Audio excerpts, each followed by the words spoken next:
Blasio just issued a warning to Brazil's president, Jair Bolsonaro. He told Bolsonaro not to come to the UN General Assembly because he's not vaccinated. We need to send a message to all the world leaders, including most notably Bolsonaro from Brazil, that if you intend to come here, you need to be vaccinated. If you don't want to be vaccinated, don't bother coming, because everyone should be safe together. Really? Because Bolsonaro already recovered from COVID, so he doesn't need the vaccine. No one who's recovered from COVID needs the vaccine. They have greater immunity than people who get the vaccine. This is insane. So Bolsonaro came anyway. He was photographed eating pizza in New York City. As you can see, he had to eat it outside because he's not vaccinated. Eduardo Bolsonaro is a Brazilian politician. He's the son of the president of Brazil. He joins us to respond to Bill de Blasio. Mr. Bolsonaro, thanks so much for coming on tonight. We appreciate it. So were you tempted, was your father tempted to cancel the trip to New York because the failed mayor didn't want him there? Yes, it happened in 2019. And it shows a lot how left-wing people are. They want to control everything. But I know that de Blasio is a Marxist that follows a lot what Antonio Gramsci says.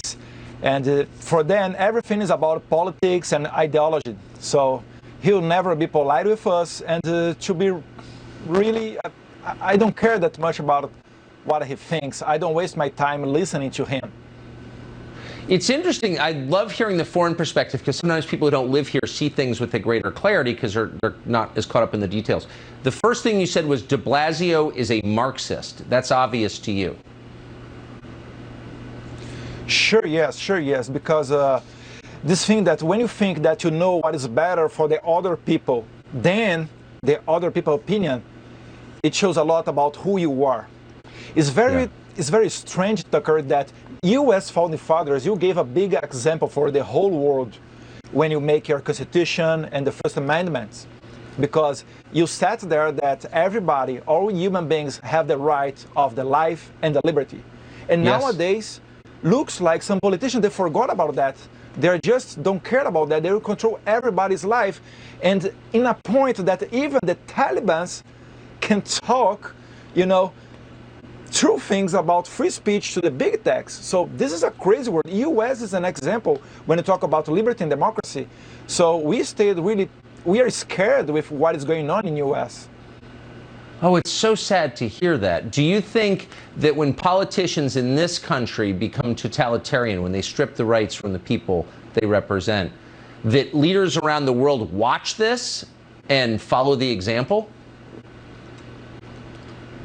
Sure, yes, Tucker. Sure, yes. And I have an advice for the American people. Do not think that Venezuela is something far, far, far away from you. Venezuelans during the 90s, if you tell them that one day Venezuela would turn itself a dictatorship, they would never take it serious. So yes. This is a very strong message that you have to take care about that. It's such a great point. I went to Caracas as a child. It was a nice place. It's not anymore. Eduardo Bolsonaro, I appreciate your coming on tonight. Thank you. I say thank you, Tucker. Thank you.